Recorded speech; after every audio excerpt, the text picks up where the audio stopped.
ఆగూరు చేసినటువంటి ప్రార్థన మనకి కనబడతా ఉంది. మొదటి 3 వచనాల్లో మనం చదువుకుందాం. దేవోక్తి అనగా యాకే కుమారుడైన ఆగూరు పలికిన మాటలు ఆ మనుషుడు ఈతియేలునకును ఉకాలురకును చెప్పిన మాట నిశ్చయముగా మనుషులలో నా వంటి పశుప్రాయుడు లేడు.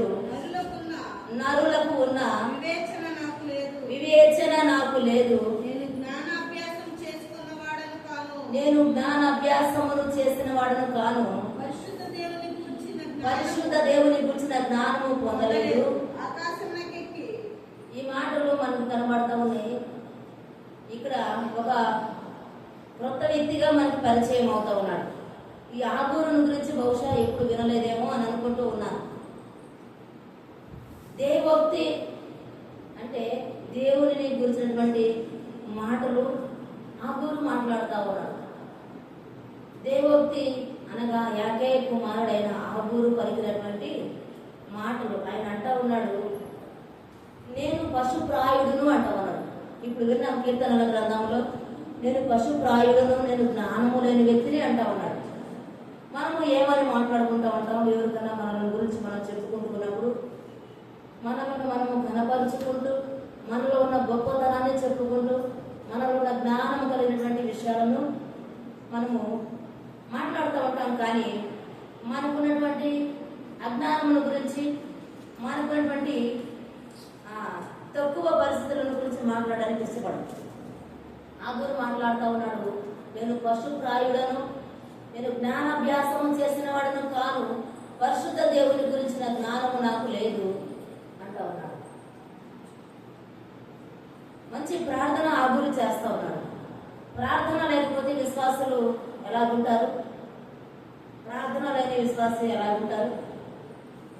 విశ్వాసికి ప్రార్థన ఎలాంటిది? ఊపిరి వంటిది ప్రార్థన. ప్రార్థన చేయకపోయినట్లయితే పాపము చేస్తాం. పాపము చేసేటువంటి వారు ప్రార్థన చేయలేరు. ప్రార్థన చేసేటువంటి వారు పాపము చేయలేరు. ప్రార్థన అంటే హృదయపూర్వకంగా హృదయంలో నుంచి వచ్చేటువంటి ప్రార్థన పాపము చేసేటువంటి వారు చేయలేరు. పాపం చేసే వాళ్ళు ప్రార్థన భలే వడ్డిస్తారు. నేను చాలాసార్లు విన్నాను. ఎంత చక్కగా మాట్లాడతారు, ఎంత చక్కగా ప్రార్థన చేస్తారు. ఆ ప్రార్థన నిజంగా భయభక్తులు కలిగిన వారికి రాదు. ఇలా ప్రార్థన చేస్తారని నేను చాలాసార్లు ఆశ్చర్యపోయేవాళ్ళు వాళ్ళ ప్రార్థన విని. చిన్నప్పటి నుండి పుట్టినప్పటి నుండి మేము క్రైస్తవులు చెప్పుకునేటువంటి వారు, అలాంటి వారు అలాగూ లోక సంబంధమైన జీవితాలను నడుస్తూ వారు చేసేటువంటి ప్రార్థన ఎంతో జ్ఞానయుక్తంగా చేస్తారు ప్రార్థన. కానీ ఆగూరు మాట్లాడుతూ ఉన్నాడు, నేను పశుప్రాయుడును అంటూ ఉన్నాడు. దేవోక్తి అని మాట్లాడుతూ ఉన్నాడు. ఆగూరు యాకే అనగా దేవుని యందు భయభక్తులు కలిగినటువంటి వాడు అని అర్థం. యాకే అనగా దేవుని యందు భయభక్తులు కలిగినటువంటి వాడు అని అర్థం. ఆగూరు అనగా సమకూర్చుకున్నవాడు అని అర్థం. దేవుని యందు భయభక్తులు కలిగినటువంటి తండ్రి, అలాంటి తండ్రికి దేవునిని కూర్చున్న విషయాలు సమకూర్చుకునేటువంటి కుమారుడు. మనము మన పేర్లకు అర్థాలు, మనము తండ్రులంగా తల్లులంగా మనల్ని పెంచే విధానము. యాకే పెంచాడు ఆగూరుని, చక్కని ప్రార్థనా పరుడుగా పెంచాడు. ఆయన ప్రార్థనా విధానాన్ని మనం చూస్తూ ఉంటే మనకి ఆశ్చర్యం కలుగుతూ ఉంది. మరి 7వ వచనం మనం చూసినట్లయితే, 7, 8 వచనాలు మనం చూసినట్లయితే 2 మనవులు దేవుడి సన్నిధిలో అడుగుతా ఉన్నాడు. దేవా, నేను నీతో 2 మనవులు చేసుకొనుచున్నాను. నేను చనిపోక ముందు వాటిని నాకు అనుగ్రహింపుము. వ్యర్థమైన వాటిని అబద్ధములను నాకు దూరముగా నుంచుము అంటా ఉన్నాడు. ఏం మాట్లాడుతూ ఉన్నాడు ఇక్కడ ఆగూరు? దేవా, నేను నీతో 2 మనవులు చేసుకుంటున్నాను, నేను చనిపోక ముందు వాటిని నాకు అనుగ్రహింపు అంటా ఉన్నాడు. మనము ప్రార్థన చేసేటప్పుడు చాలా మంది భక్తులు ప్రార్థన చేయగా కొన్నిసార్లు ప్రార్థనలకు జవాబు ఎప్పుడు వస్తుందంటే చనిపోయాక ప్రార్థన జవాబు వస్తుంది. ఒక భక్తుడు చేసినటువంటి ప్రార్థన 40 సంవత్సరాలకు జవాబు వచ్చింది. మనము ప్రార్థన చేస్తాము, ప్రార్థనకు జవాబు రాకపోతే మూతి ముడుచుకొని ఏ దేవుడు లేదు, ఏ ప్రార్థన లేదు, ఇక్కడ ఏం జరుగుతుంది మనకు మేలు అని దేవుడిని విడిచిపెట్టి పెడతా ఉంటాడు. కానీ ఒక భక్తుడు 40 సంవత్సరాలు ప్రార్థన చేశాడు. ఆయన చనిపోయినాక 5 సంవత్సరాలకు ఆయన చేసిన ప్రార్థనకు సమాధానం వచ్చింది. మన దైవజనుడు కూడా ప్రార్థన చేశాడు దేవుని సన్నిధిలో. మా సంఘంలో ఉన్న వారందరూ బలంగా ఉండాలి, మా ఎవరి బిడ్డలో దేవుని పరిచర్యలో వాడబడాలి, ఈ పరిచర్య ఆశీర్వాదకరంగా ముందుకు వెళ్ళాలి, ప్రార్థన భారం కలిగి ఉండాలి, పనిచేసేటువంటి భారం కలిగి ఉండాలి, వాక్యము చెప్పే విధానంలో నడవాలి, వాక్యము బోధించేటువంటి వారిగా నా బిడ్డలు అవ్వాలని ప్రార్థన చేశాడు మన దైవజనుడు కూడా. అది ఆయన ఎప్పుడు చూడగలిగాడు? ఆయన వెళ్ళిపోయినాక ఆ ప్రార్థన నెరవేరింది. నిజమే కదా? ఆయన ఉన్నప్పుడు ప్రార్థన నెరవేరలేదు, మనం ఆ పని చేయలేకపోయాం. ఆయన వెళ్ళిపోయినాక ఆ ప్రార్థనకు జవాబు మనం చూడగలిగాం. కానీ ఆగూరు అంటూ ఉన్నాడు, నేను చనిపోకముందే నాకు ఈ మనకులు దయచే ప్రభు అంటా ఉన్నాడు. ఎందుకన్నాడు ఆ ప్రార్థన అంటే అది చనిపోయినాక జరిగే విషయం కాదు. ఈ ప్రార్థనలు అయితే నాకు నా సంఘము బలపడాలి, ఫలాని వారు మారు మనసు పొందాలి, అలా జరగాలి, ఇలా జరగాలనేటువంటి విషయాలు అయితే మనము చనిపోయినాక జరిగినా పర్వాలేదు. కానీ మన వ్యక్తిగత విషయంలో ఆయన ప్రార్థన చేస్తా ఉన్నాడు. ఆగూరు చేసినటువంటి ప్రార్థన ఆయన వ్యక్తిగత జీవితానికి సంబంధించినటువంటి ప్రార్థన, ఆయన ఆత్మీయ జీవితానికి సంబంధించినటువంటి ప్రార్థన కనుక నేను చనిపోకముందే నాకు అనుగ్రహించమంటావాడు. మనం ఎలాగో ప్రార్థన చేస్తా ఉన్నాం. మనం చేసేటువంటి ప్రార్థనలో మనం చనిపోకముందు కావాల్సినటువంటి ఏంటి? ఒకటి, వ్యర్థమైనవి మనలో ఉండకూడదు, అలాగనే అబద్ధాలు మనము ఆడకూడదు. అవి మన జీవితంలో ఉండాలి.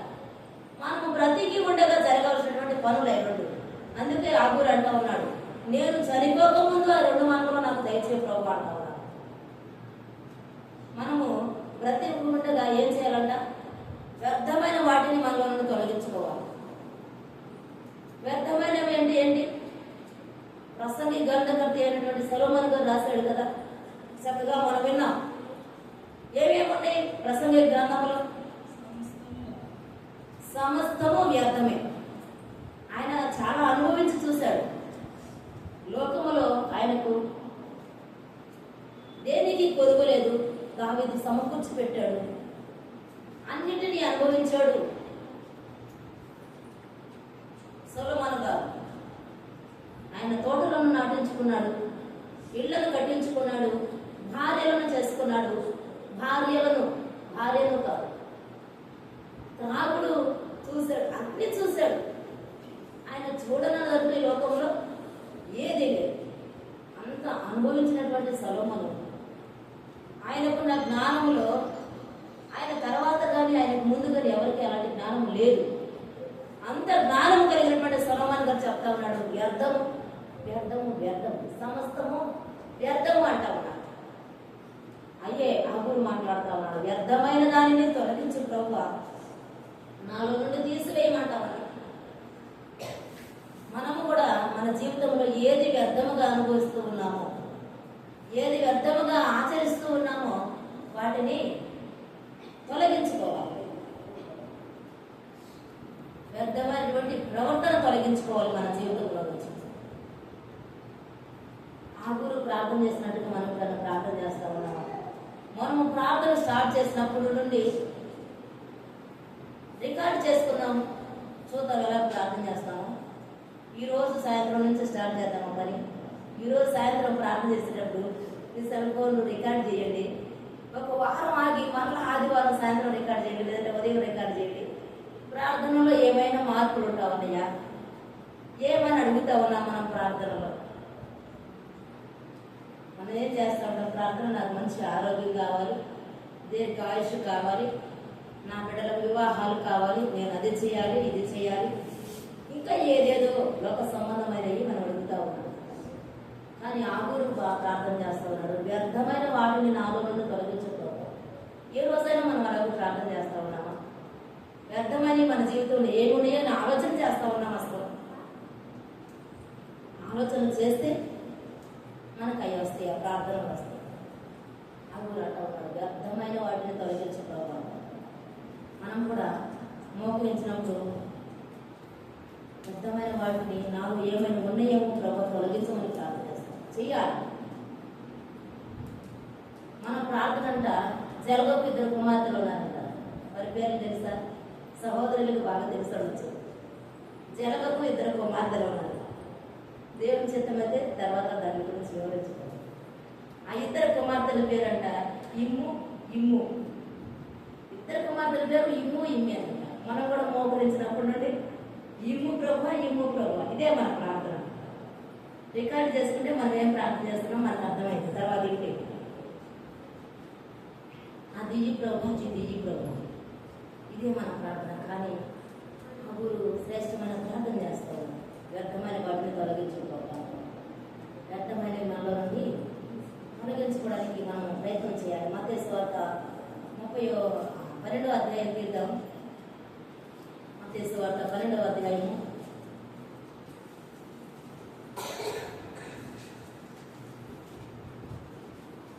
12:30 వచనం. నా పక్షమునుండని వాడు నాకు విరోధి, నాతో కలిసి సమకూర్చని వాడు చెదరగొట్టువాడు అంట. ఎవరితో కలిసి మనం సమకూర్చాలి? ఎవరితో కలిసి సమకూర్చాలి? దేవునితో కలిసి మనం సమకూర్చుకోవాలి. దేవునితో కలిసి సమకూర్చుకోకపోతే ఏమవుతాం? చెదరగొట్టే వారం అవుతాం. ఏదైనా తీర్పుల దగ్గరకు ఎవరైనా వస్తూ ఉన్నారనుకో, కొంతమంది అంటారు ఈ వ్యక్తి వచ్చిందా ఇంకా చెదరగొట్టడమే, ఇది కూర్చే పని జరగదు, దీనిని సమకూర్చేది జరగదు, చెదరగొట్టడమే అంటారు. మనము సమకూర్చే వారముగా ఉండాలి. ఆగూరు యొక్క పేరుకు అర్థము సమకూర్చుకునేవాడు. దేనిని బట్టి సమకూర్చుకోవాలి? మనము దేవునిని బట్టి సమకూర్చుకోవాలి. సొలొమోను లోకమును గురించి సమకూర్చుకున్నాడు, వ్యర్థము అని పలికాడు. అందుకే దేవుని వాక్యం సెలవిస్తూ ఉంది, దేవునిని బట్టి మనము సమకూర్చుకోవాలి. ఏది సమకూర్చుకున్నా ఈ లోకములో సమకూర్చుకుంటే అవన్నీ తుప్పు పట్టిపోతాయి, లేదంటే చెమటలు కొడతాయి. అవన్నీ మనం విడిచిపెట్టి వెళ్ళవలసినటువంటి దినం అవుతుంది. చాలా మందిని మనం చూస్తూ ఉన్నాం, బాగానే ఉన్నారు కదా వ్యక్తి ఏమైంది అంటూ ఉన్నారు. ఇటు చూసేసరికి లోకాన్ని విడుస్తూ ఉన్నారు. ఈ మధ్య సోషల్ మీడియాలో వచ్చిన వీడియో చాలా మంది చూసే ఉండవచ్చు. ఒక అమ్మాయి యవనస్తురాలు డ్యాన్స్ చేస్తే అలాగే ముందుకు పడి చనిపోయింది. చాలా చక్కగా, చాలా యవనస్తురాలు. మేము యవనస్తులము కదా, మాకు ఇంకా వయసు ఉంది కదా, చాలా జీవితం ఉంది కదా, చాలా అనుభవించవలసింది ఉంది కదా అని మనం అనుకుంటా ఉన్నాం. కానీ దేవుడు ఏ క్షణాన ఏమి జరుగుతుందో, ఎప్పుడు దేవుడు పిలుస్తాడో మనకు తెలియదు కనుక మనము దేవుడిని బట్టి సమకూర్చుకునే వరంగా ఉండాలి. ఈ లోకములు సమకూర్చుకుంటే ఎన్ని సమకూర్చుకున్నా అవన్నీ విడిచిపెట్టి వెళ్ళవలసిందే. బహుశా చాలా మందికి చాలా ఆస్తులు ఉన్నాయి, చాలా ధనం ఉంది, తీసుకుని వెళ్తా ఉన్నారు. ఎవరైనా తీసుకొని వెళ్ళట్లేదు. ఒక 5 గంట చాలా బంగారం వేసుకొని తిరుగుతాడంట ప్రతిరోజు ఎక్కడికి వెళ్తున్నా. ఈ చేతికి 4 ఉంగరాలు, ఈ చేతికి 4 ఉంగరాలు. ఆయన మాట్లాడుతూ ఉన్నాడు. ఒక్కొక్క ఉంగరం కనీసం 1 కిలో ఉండిద్దేమో అంటా ఉన్నాడు. అంతంత బంగారం పెట్టుకుని తిరుగుతూ ఉన్నాడు. ఆ వ్యక్తిని భూస్థాపన చేసేటప్పుడంట ఉంగరాలనే తీయండి అంటున్నాడు. పాపం ఉంగరం రాగా ఇరుక్కుపోయి చాలా ఇబ్బంది పడుతుంది. తీయండి అంటారంట. ఈ సేవకుడు ఉండి ఉంగరాలు పెట్టుకుని తిరిగాడు కదా, ఆయన బంగారం అంతా పెట్టుకుని తిరిగాడు కదా, ఒక్క ఉంగరమే కదా వదిలేసి ఏంటంటే అటు ఉండకూడదు అంటారు. ఆయన కష్టపడి సంపాదించుకుందే కదా, ఎంత కష్టపడి సంపాదించుకున్నాడు ఆ బంగారాన్ని. కనీసం ఒక్క ఉంగరమైన పండించారు ఆయనతోటి. మొన్ననే నేను చెప్పాను, ఒక వ్యక్తి చనిపోతే ఇంట్లో పెట్టిన తర్వాత ఆ కాలుగొడ్డు దారం కాలుగొడ్డు పెట్టడం వెతుకుతా ఉన్నాను. లాగి చూస్తే కొంత రాకపోయినా కష్టపడి లాగేద్దాను బయట. నాకు తెచ్చిందని తెలియదు. అది మనం ఈ లోకంలో సమకూర్చుకుంటే ఖచ్చితంగా తీసేసుకుంటారు. మనతోటి ఏది రాదు. మనం ఎలాగ తల్లి గర్భముల నుంచి బయటకు వచ్చామో అలాగే తిరిగి వెళ్ళిపోవాలి. కానీ ఆగూరు యొక్క పేరు నాకు అర్థము సమకూర్చుకున్నటువంటి వ్యక్తి. మనము దేవుని సన్నిధిలో సమకూర్చుకున్నటువంటి వారంగా ఉండాలి. లూకాసు వార్త 12వ అధ్యాయము 21వ వచనంలో మనకి బాగా ఎరిగినటువంటి ఒక వ్యక్తి. లూకాసు వార్త 12వ అధ్యాయం 21వ వచనం.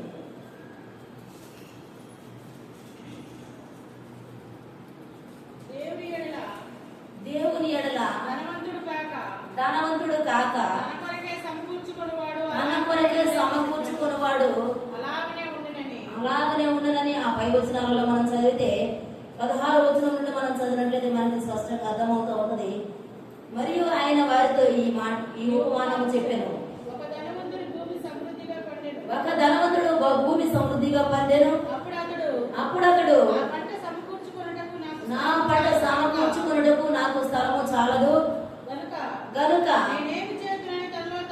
నేనేమి చేతునని తనలో తాను ఆలోచన చేసుకొని నేను ఎలాగ చేతును నా కొట్లు విప్పి వాటికంటే గొప్ప వాటిని కట్టించి అందులో నా ధాన్యమంతటిని నా ఆస్తిని సమకూర్చుకొని నా ప్రాణముతో ప్రాణమా అనేక సంవత్సరములకు విస్తారమైన ఆస్తి నీకు సమకూర్చబడి ఉన్నది. సుఖించుము తినుము రాగుము సంతోషించమని చెప్పుకుందును అనుకొనెను. అయితే దేవుడు వెర్రివాడ ఈ రాత్రి నీ ప్రాణమును అడుగుచున్నాడు. నీవు సిద్ధపరిచినవి ఎవరివగునని అతనితో చెప్పాడు. ఈ ధనవంతుని కూర్చున్నటువంటి ఉపమానం మనం అనేక సార్లు విన్నాం. అయితే ఈ ధనవంతుడంట తనకు తానే మాట్లాడుకుంటూ ఉన్నాడు. దేవుని ఎడల భయము, దేవుని ఎడల ధనవంతుడు కాక తన కొరకే సమకూర్చుకున్నాడంట. దేవుని కొరకు సమకూర్చలేక తన కొరకే సమకూర్చుకున్నాడు. తను బ్రతకాలని, తన అనేక సంవత్సరాలు జీవించాలని ఆయన ఏమనుకున్నాడు? పాపం సిద్ధపరిచారు నీ కొరకు విస్తారమైన ధనము దానిని సమకూర్చి పెట్టాను, అనేక సంవత్సరాలు బ్రతుకు జీవించు అంటా ఉన్నాడు. అలాగే ఇంకొక వ్యక్తి కూడా అన్నాడు, మనం ఒకనొక దేశము వెళ్ళి 1 సంవత్సరం నుండి లాభము సంపాదించుకుందాము చెప్పుకొంచుని వారులారా అంటారు. మనం ఏమనుకుంటూ ఉన్నాం? ఈ లోకంలో సమకూర్చుకోవాలి, సంపాదించుకోవాలి అనుకుంటా ఉన్నాం. కానీ మనం సంపాదించుకోవాల్సింది, సమకూర్చుకోవాల్సింది దేవుని సన్నిధిలో సమకూర్చుకోవాలి. దేవుని సన్నిధిలో సమకూర్చుకుంటే ప్రతిదీ దేవుని దగ్గర లెక్కించబడతా ఉంటుంది. మనము దేవుని సన్నిధిలో ఏ పైసా ఇస్తా ఉన్నామో, ఏ పని చేస్తా ఉన్నామో ప్రతి దానికి దేవుని దగ్గర లెక్క ఉంటుంది. ఒక దైవజనుడు అన్నాడు, జాన్ తాతయ్య అని ఆయన, మీరు కానుకలు ఇచ్చేటప్పుడు వెలువడుతూ ఉంటారు. ₹1 అంట దేవుని దగ్గరికి వెళ్ళి, నేను వచ్చి 100 రూపాయలు పంపించు, నా బిడ్డకు పంపించని మనం ఇప్పిన ₹1 అంట దేవుని దగ్గర మాట్లాడతాడు. దేవుని దగ్గర సమకూర్చుకుంటారంట విశ్వాసం. మనము ఇక్కడ పిడికిడు పట్టేవనుకో ₹1 దేవుని సన్నిధిలో ఎవరు అడుగుతారు? మనము దేవుని సన్నిధిలో విత్తిన ప్రతిదానిని దేవుని సన్నిధిలో పరలోకంలో సమకూర్చుకున్నట్లే అది లెక్కించబడతా ఉంటుంది. ఒక రోజు మనకి అక్కడ ఉంటుంది ఆ బహుమానం. ఆ గురు సమకూర్చుకునేటువంటి వ్యక్తిగా దేవుని సన్నిధిలో శ్రేష్టమైన ప్రార్థనలు చేస్తా ఉన్నాడు. ఈ ధనవంతుడైతే తను సంపాదించుకున్నాడు అనుకున్నాడు, తాను అనుభవించాలనుకున్నాడు. దేవుడు లేకుండా చేసేటువంటి ప్రతి పని వ్యర్థమే. సొలొమోను గారు అన్నట్లుగా ప్రతిదీ వ్యర్థమే ఆయన లేకుండా చేస్తే. దేవుని సన్నిధిలో చేస్తే దానికి ప్రతిఫలం ఖచ్చితంగా మనం చూడగలుగుతాం. పరలోకంలో మనం ధనం సమకూర్చుకోవాలి, అప్పుడు దానిని మనం ఖచ్చితంగా అనుభవిస్తాము. ఈ లోకంలో సమకూర్చుకున్నట్లయితే దానిని ఎంతటిని విడిచిపెట్టి వెళ్ళిపోవలసినది ఖాయం. ఏదో ఒక రోజు మనం అందరము యాత్రికులము, బాటసారులు, మన పరదేశులము. లోకము మనదే కాదు, ఇక్కడ ఏది స్థిరము కాదు. కనుక మనము దేవుని సన్నిధిలో సమకూర్చుకున్నటువంటి వారముగా ఉండాలి. సామెతల గ్రంథము 37వ వచనంలో చెప్పినట్టుగా మనము దేవా నేను నీతో రెండు మనవులు నేను నీతో రెండు మనవులు చేసుకుంటున్నాను. నేను చనిపోక ముందు వాటిని నాకు అనుగ్రహింపుము. వ్యర్థమైన వాటిని అబద్ధములను మాకు దూరంగా ఉంచుము అంటా ఉన్నాడు. ఇక్కడ రెండు మాటలు మనకు కనబడతా ఉన్నాయి. ఈ రెండు మాటల విషయంలో మనం తెలుసుకుందాం. వ్యర్థమైన వాటిని అంటా ఉన్నాడు మొదట. మరి ఈ వ్యర్థమైన ఏంటో చూద్దాం. మత్తయి సువార్త 6వ అధ్యాయం 7వ వచనం చూద్దాం.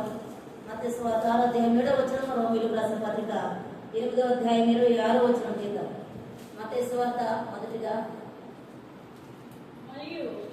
మరియు మీరు ప్రార్థన చేయనప్పుడు అన్య జనుల వలె వ్యర్థమైన మాటలు వచ్చింపవద్దు. వ్యర్థమైన మాటలు అంటే మనము వచ్చింపకూడదు. అన్య జనులు వ్యర్థమైన మాటలను వచ్చిస్తారు. మనం ఇప్పుడు విన్నాం కదా, భయభక్తులు లేనటువంటి వారి ప్రార్థన ఎలా ఉందంటే చాలా తెలివిగా, చాలా జ్ఞానంగా ప్రార్థన చేస్తారు. అన్ని జనులకి ఆ భాష రాదు. దేవుని యందు పరిపూర్ణమైన భయభక్తులు కలిగిన వారికి కూడా అంత తెలివిగా దేవునితో మాట్లాడటం తెలియదు. అన్య జనులాగా వ్యర్థముగా వచ్చేప్పకూడదు. మనము మాట్లాడేటువంటి మాటలు, మనము చేసేటువంటి ప్రార్థన వ్యర్థముగా ఉండకూడదు. మనము ప్రార్థన చేసేటప్పుడు చదవమ్మా మళ్ళా మత్తయి సువార్త 6వ అధ్యాయం. మరియు మీరు ప్రార్థన చేయనప్పుడు అన్య జనుల వలె వ్యర్థమైన మాటలు వచ్చింపవద్దు. విస్తరించి మాట్లాడుట వలన తమ మనమే వినబడునని వారు తలంచుకుంటున్నారట. విస్తరించి మాట్లాడటం వలన వాళ్ళ ప్రార్థన వినబడితే అని అనుకుంటా ఉన్నారు. అలాగే కాదు. మనము ప్రార్థన చేసేటప్పుడు దేవుని చిత్తానుసారంగా ప్రార్థన చేయాలి. వ్యర్థమైనటువంటి మాటలు, వ్యర్థమైన ప్రార్థన మనము చేయకూడదు. మనము దేవుని పిల్లలముగా ప్రార్థన చేసేటప్పుడు దేవుని చిత్తాన్ని ఎరిగిన వారిగా ప్రార్థన చేయాలి. నువ్వు ఏదైతే ఇస్తానన్నారు కదా ప్రభా, నేను ఇది అడుగుతున్నాను, నాకు ఏంటి ఎట్లా దొరుకుతుంది, అది దేవుని చిత్తమా కాదని మనం తెలుసుకోవాలి. వ్యర్థంగా మాట్లాడుతున్నామా లేదంటే ఎలాగ మాట్లాడుతున్నామని దేవుని సభలో మోపించినప్పుడు మనల్ని పరీక్షించుకొని మనం ప్రార్థన చేయాలి. అలాగూ ప్రార్థన చేసినప్పుడు దేవుడు ఆలోచిస్తాడు. వ్యర్థమైన మాటలను మనం ఉచ్చరించకూడదు. మరి రోమీయులకు రాసిన పత్రిక 8:26లో ఒక మాట చూద్దాం.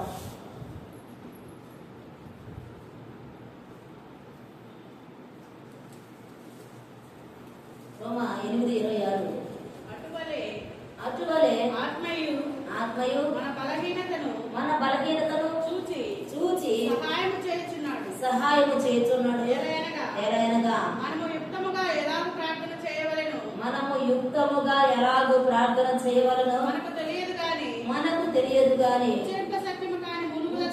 శక్యం కాని మూలుగలతోను ఆత్మ తానే మన పక్షముగా విజ్ఞాపన చేయుచున్నాడు.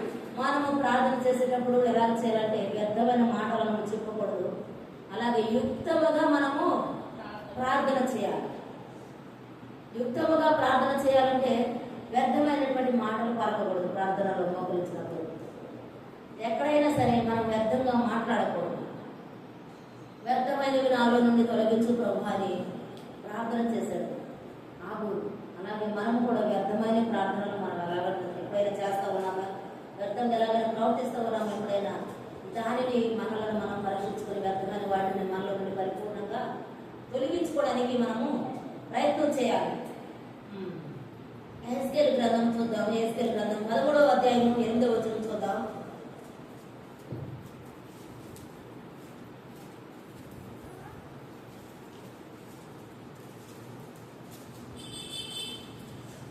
యెహెజ్కేలు 13:8. కావున ప్రభు అయిన యెహోవా ఇలాగ సెలవిస్తున్నాడు, మీరు వ్యర్థమైన మాటలు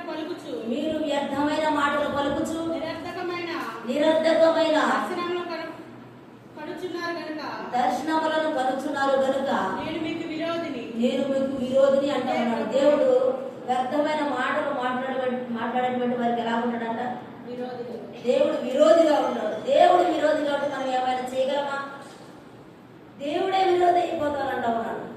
వ్యర్థమైన మాటలను మనం మాట్లాడితే దేవుడు మనకు విరోధి అవుతాడు. మనుషులు ఎవరు విరోధులైనా మనము ఈ లోకంలో జీవించగలము, ఈ లోకంలో ముందుకు వెళ్ళగలము, కానీ దేవుడే మనకు విరోధి అయితే జీవించలేము. నయోమి అంట ఉంది కదా, యెహోవా నాకు విరోధముగా ఉన్నాడు, అందుకే నేను సమస్తాన్ని పోగొట్టుకున్నాను. కానీ దేవుడు నయోమికి విరోధంగా లేడు. దేవుడు నయోమిని హెచ్చరిస్తూ ఉన్నాడు, కానీ నయోమి లోబడలేదు. తిరిగి మళ్ళా దేవుని సన్నిధికి చేరలేదు. అక్కడే గడుపుతా ఉన్నారు కనుక సర్వస్వాన్ని కోల్పోవలసినటువంటి పరిస్థితులు వచ్చాయి. దేవుడు మనకి ఏదైనా కీడు నష్టం జరుగుతూ ఉందంటే ముందుగా హెచ్చరించకుండా ఆయన ఏది మనకి చేయడు. ఆయన హెచ్చరించినప్పుడు లోబడాలి, లోబడినప్పుడు మనలో ఆయన తప్పిస్తాడు. కానీ నయోమి అలాగ హెచ్చరించినప్పుడు లోబడాలి. భర్తను 2 కుమారులను పోగొట్టుకున్నారు, ఇతరులుగా మారిపోయేదాకా అక్కడే బండలాగా నిలబడిపోయింది. అప్పుడంటా ఉంది యెహోవా నాకు విరోధంగా ఉన్నాడు. మనము వ్యర్థమైన మాటలు మాట్లాడతారంట యెహోవానే మనకు విరోధిగా ఉన్నాడు. దేవుడు మనకు విరోధిగా చేసుకోకూడదు ఎప్పుడైనా సరే. మన ప్రవర్తన జాగ్రత్తగా చూసుకోవాలి. వ్యర్థంగా వచ్చించకూడదు, వ్యర్థంగా ప్రార్థన చేయకూడదు, వ్యర్థంగా మనం ప్రవర్తించకూడదు. అలాగే కీర్తనల గ్రంథము 2వ అధ్యాయము 1వ వచనాన్ని చూద్దాం.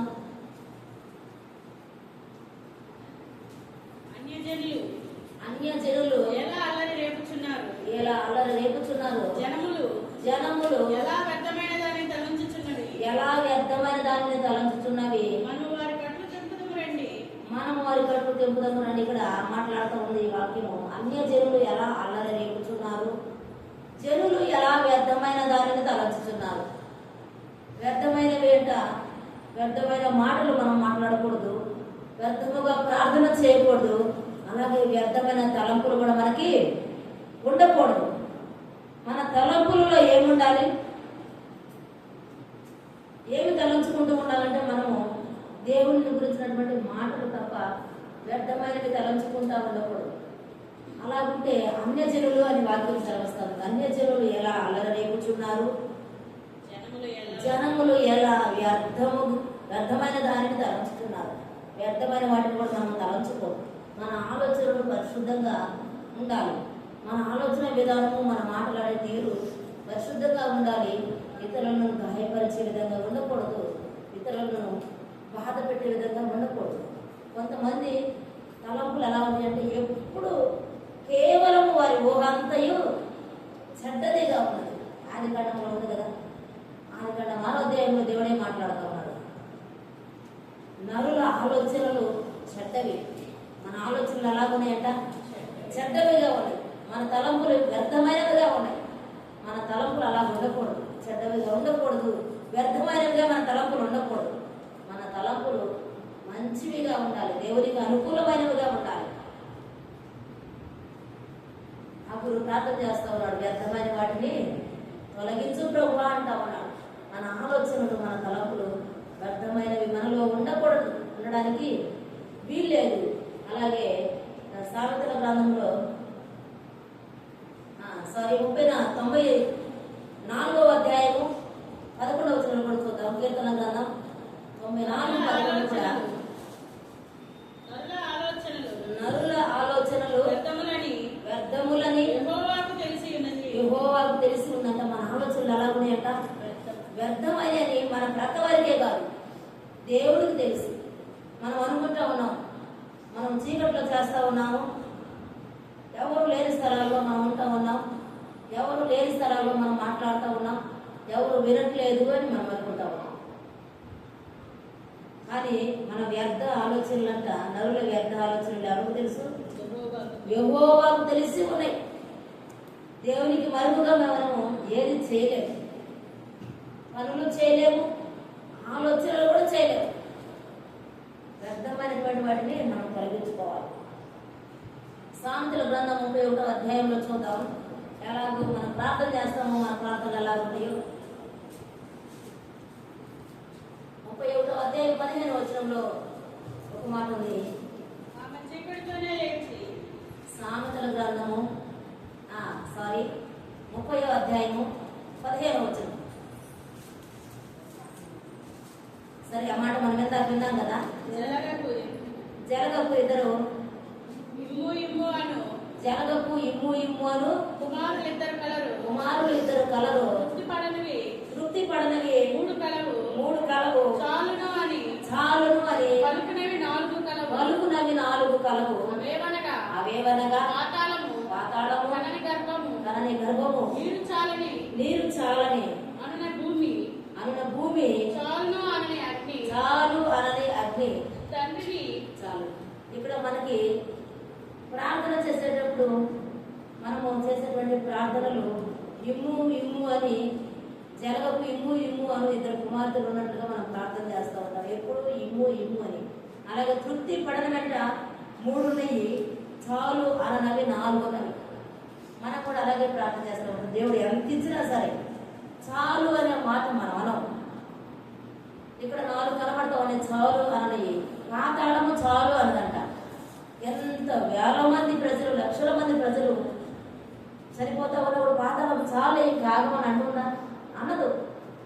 ఎంతమందినైనా పాతాళం ఇష్టపడుకునేవాళ్ళు. చాలును అననే అనదు. అలాగే నేను కనని గర్భము నీరు చాలును అనదంట. భూమికి ఎన్ని నీరు వచ్చినా ఇంకిపోతానే ఉంది, కానీ నీకు భూమి చాలు అని అన్నే అన్న. అగ్ని కూడా చాలు అన్నది. ఎంతైనా తగలబెట్టడానికి ఇష్టపడింది. అలాగే అమెరికాలో కూడా తగలబెట్టినప్పటికీ ఒక ప్రదేశంలో అంత అగ్నిలో, ఆ ప్రదేశంలో మందిరము మీద ఎలాంటి అగ్ని రవ్వలు కూడా పడనట్లుగా మనం చూసాం. దేవుడి సన్నిధి అగ్నికి కూడా చాలు అని అగ్ని అనదు. మన ప్రార్థన కూడా అలాగే ఇమ్ము ఇమ్ము అని తృప్తి లేకుండా ఎంత ఇచ్చినా దేవుడు ఏది చేసినా చాలు ప్రభు అని అననే అన. నువ్వు ఇది ఇచ్చినందుకు దేవుడికి స్తోత్రం అని దేవుడు స్తుతించం ఎప్పుడు. అలాగే మనము ప్రార్థన చేస్తూ ఉంటాం.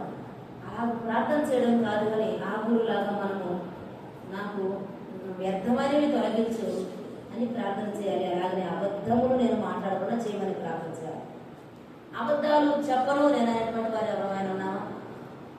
నేను అబద్ధాలు మాట్లాడను, నా ప్రాణం మీదకి వచ్చినప్పుడు నేను అబద్ధం ఆడను అనేటువంటి వారు ఎవరైనా ఉన్నామా? ఎవరూ లేదు. కానీ ఆగురు అంటూ ఉన్నాడు, అబద్ధములు నాకు రాకుండా చేయమంటూ ఉన్నాడు. మనము ఈ లోకంలో ఏది చేసినా వ్యర్థమే. ఒక పెళ్లి కూతుర్ని రెడీ చేశారంట. ఆ పెళ్లి కూతుర్ని మనం కూడా రెడీ చేస్తూ ఉంటాం. పాపం పాస్టర్లో వచ్చినటువంటి వారు కూర్చొని అమ్మాయిని తీసుకుంటారండి, అమ్మాయిని తీసుకుంటారండి అని సత కోరుతూ ఉంటే అమ్మాయిని మాత్రమే ఇంట్లో నుంచి బయటికి రాని రెడీ చేస్తూనే ఉంటారు. అలాగే ఒక పెళ్లి కూతుర్ని రెడీ చేశారంట. ఆ పెళ్లి కూతురికి రెడీ చేసిన ఖర్చు 15,000 రూపాయలు ఉంటారు. రెడీ చేసిన తర్వాత ఒక అర్ధ గంటకి చెమట పోస్తా ఉందంట, కారిపోతా ఉందంట పక్క నుంచి. ఆ 15,000 రూపాయలు ఏమైపోయి వ్యర్థమైపోయి. వ్యర్థమైన వాటికి మన ధనాన్ని హెచ్చిస్తూ ఉంటాం, వ్యర్థమైన దాటికి ఖర్చు పెడతా ఉంటాం. కానీ దేవుని సన్నిధిలో సమకూర్చుకోవడానికి మాత్రం మనం ఇష్టపడం. మా పెళ్లి కూతురు నానంట 15,000 పెట్టి రెడీ చేసాం అయ్య గారు. 15 నిమిషాలు కూడా సరిపడలేదని బాధపడతా ఉంటారు. అంతే కదా, అన్నం సౌందర్యం మోసం. అవును కదా. దేవుడిచ్చిన అన్నాన్ని కాదనుకొని మన అన్నం పెంచుకోవాలని ఎంతో ధనం వెచ్చిస్తూ ఉంటాం. దానివల్ల ప్రయోజనం లేదు, అది వ్యర్థమే. మన ధనం వ్యర్థం చేసుకుంటాం. అలాగే వ్యర్థం చేసుకోకూడదు. దేవుడి పిల్లలమైనటువంటి మనము దేవుడి సన్నిధిలో ఏది వ్యర్థమా అనేది ఆలోచన కలిగి ఉండాలి.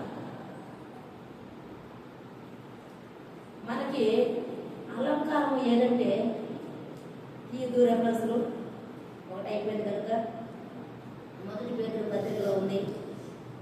తన పురుషుడికి లోబడు స్త్రీ అంట అలంకరించబడతాడు. తన స్వపురుషులకు లోబడు స్త్రీ అలంకరించబడింది. మనం అలంకారంగా కనబడాలంటే మేకప్ వేసుకుంటే కాదు, అలంకరించుకుంటే కాదు, మన స్వంత పురుషులకు లోబడి ఉంటే మనం అందంగా కనబడతాం. అదే మన భర్తలు కూడా కూడా మన దగ్గర నుండి కోరుకునేది, నా భార్య నాకు లోబడి ఉంటే ఎంత బాగుందో అని భర్తలు కోరుకుంటారు. మన సొంత పురుషులకు మనం లోబడి ఉండాలి. ఒక ఆయన అడుగుతా ఉన్నాడు, మాస్టర్ గారు మీరు ఇదేనా మీ విశ్వాసం నేర్పిస్తూ ఉంది? మా భార్య నా పనే చేయదు, అసలు నన్ను పట్టించుకోనే పట్టించుకోదు అని అంటా ఉన్నాడు. విశ్వాసంలో మనం అలా అనిపించుకోవచ్చా?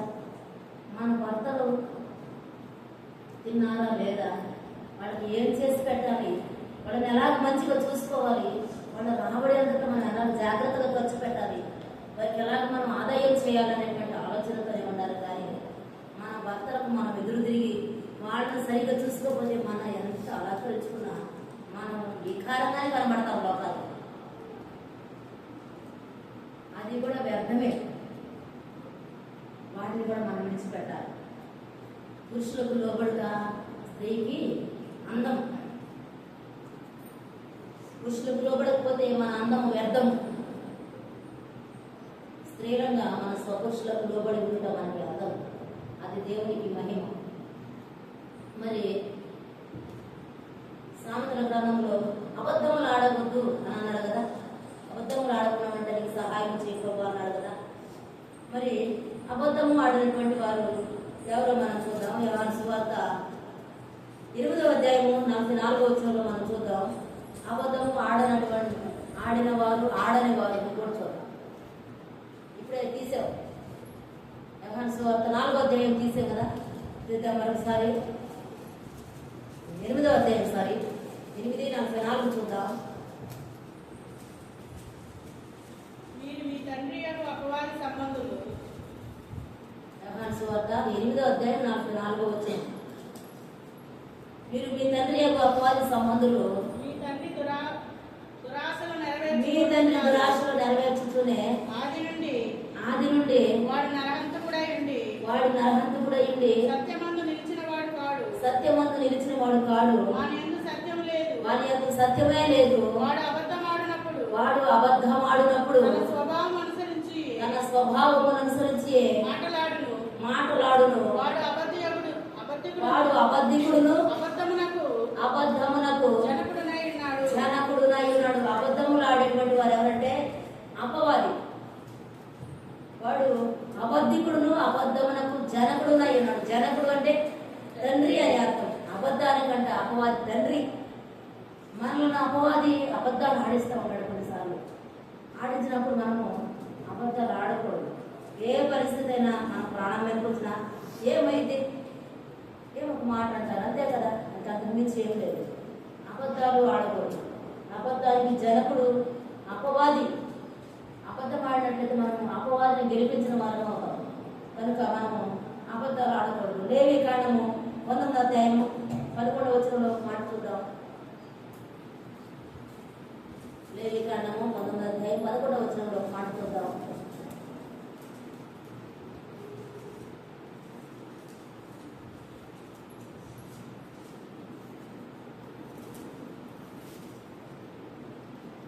నేను మీ దేవుడినైన యెహోవాను. 19 మీరు దొంగిలింపకూడదు, బొంకకూడదు, ఒకరితో ఒకడు అబద్ధం ఆడకూడదంట. మనము ఏం చేయాలంటే దొంగలకూడదు, ఒకరితో ఒకడు అబద్ధం ఆడకూడదు, బొంకకూడదు. స్త్రీలకి ఎక్కువ అలవాటు బొంకే మాటలు. ఇక్కడవి ఎక్కడ, అక్కడవి ఎక్కడ, ఉన్నది లేనట్లుగా లేనిది ఉన్నట్లుగా ఒక మాట అంటే దాన్ని ఇంకొక విధంగా చెప్పడం. ఇది మనకు ఉన్నటువంటి అలవాటు. దీనిని మనము ఆగూరు ప్రార్థన చేసినట్లుగా తొలగించుకోవాలి. ఒకే అలవాటు తొలగించుకోవాలి. మనము ప్రార్థన చేసి దేవుని సహాయాన్ని కోరుకోవాలి. అబద్ధాలు ఆడే మనస్తత్వాలను తొలగించుకోవాలి అని ప్రార్థన చేయాలి. ఒక్కకూడదు, మనం అబద్ధాలు ఆడకూడదు. మరి మరొకరు అబద్ధం ఆడినటువంటి వారు ఉన్నారు. అపొస్తలుల కార్యంలో ఈ యొక్క రెఫరెన్స్ చూసుకొని మనం ఈ వాక్య ధ్యానాన్ని ముగించుకున్నాం.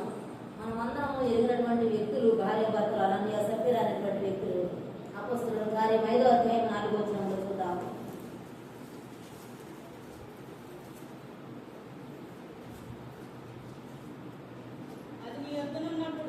అది నీ యొద్దనున్నప్పుడు నీవే నీదే కదా. అమ్మిన పిమ్మట అది నీ వశమై ఉండలేదా? అది నీ వశమై ఉండలేదా? ఎందుకు ఈ సంగతి నీ హృదయంలో ఉద్దేశించుకున్నావు? ఎందుకు నీ ఈ సంగతి నీ హృదయంలో ఉద్దేశించుకున్నావు?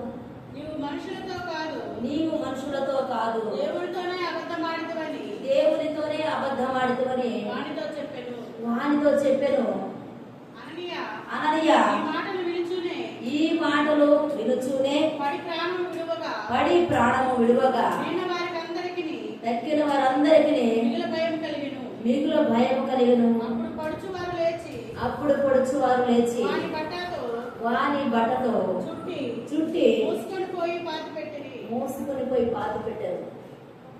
అనన్య సఫిర అనేటువంటి ఇద్దరు భార్యాభర్తలు ఇక్కడ మనకు కనబడుతున్నారు. వారి పొలం అమ్ముకున్నారు.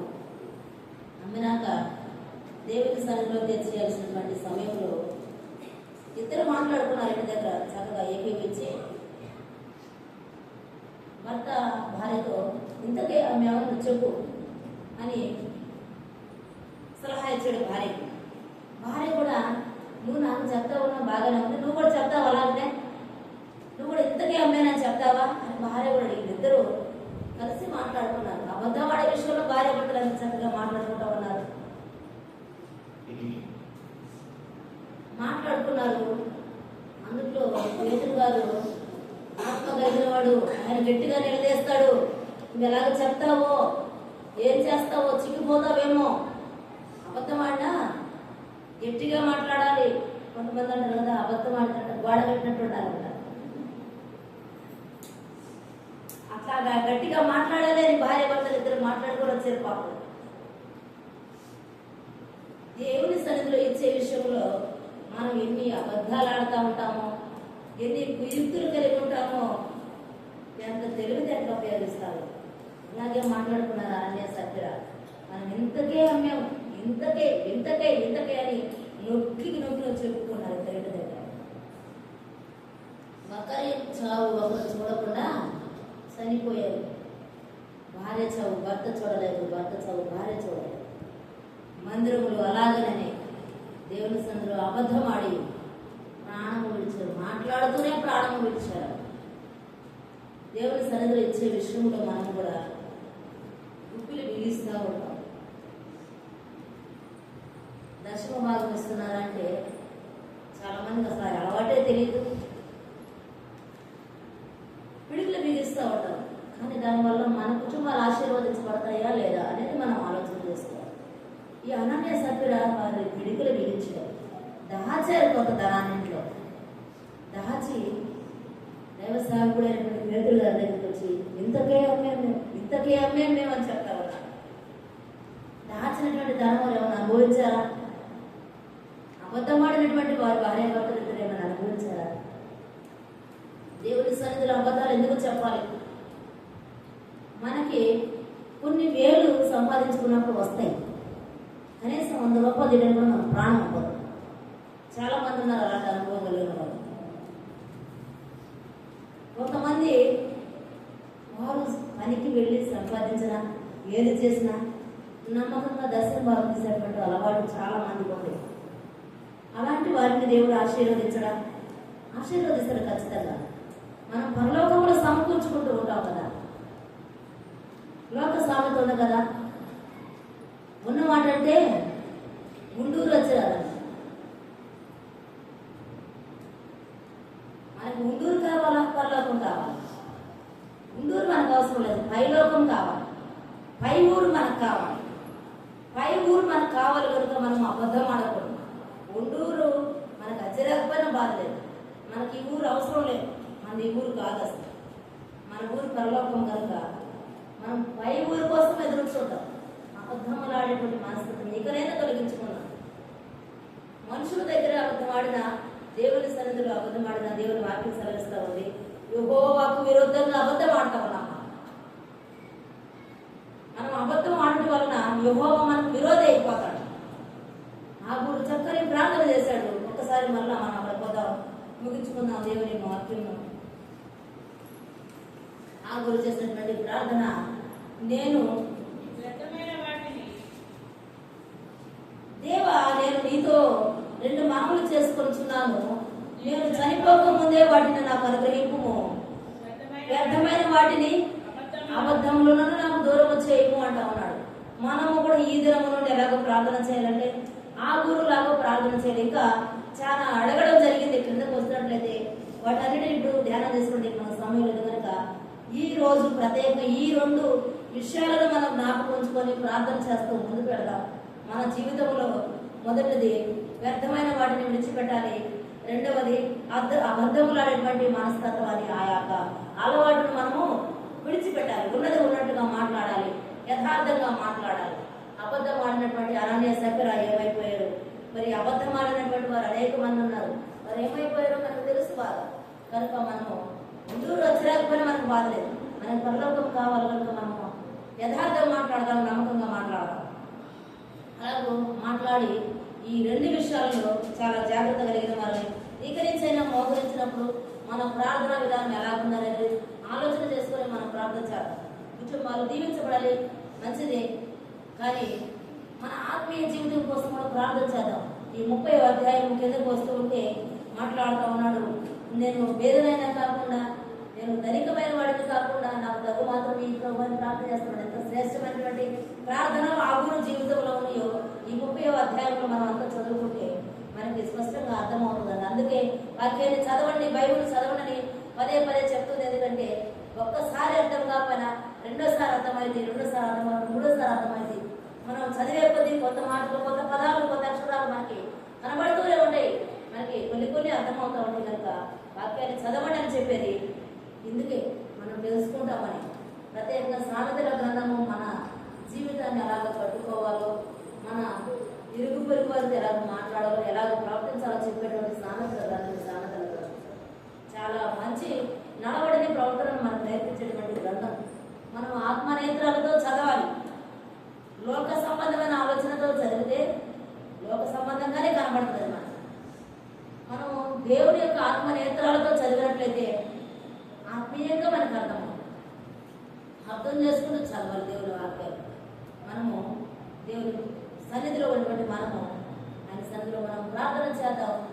దేవుడు మనలను ఆశీర్వదించబడేటువంటి వారంగా, యథార్థమైన వారంగా దేవుడు మనందరం తీర్చిదిద్దురుగాక. ఆమె చిన్న ప్రార్థన చేసుకున్నాం. అందరం మోకరిద్దాం. స్తోత్రం తండ్రి, మీకు వందనాలు పరిశుద్ధుడా, మీకు స్తోత్రాలు నాయన. ఈ మధ్యాహ్న సమయంలో మాతో మీరు మాట్లాడడానికి మీకు స్తోత్రాలు ప్రభావ. మా ప్రార్థనలలో నిత్యము నాయన తండ్రి మా యొక్క ఈ లోక సంబంధమైన ప్రార్థనలే చేస్తూ ఉన్నాం తండ్రి. నాయన మీకు స్తోత్రాలు.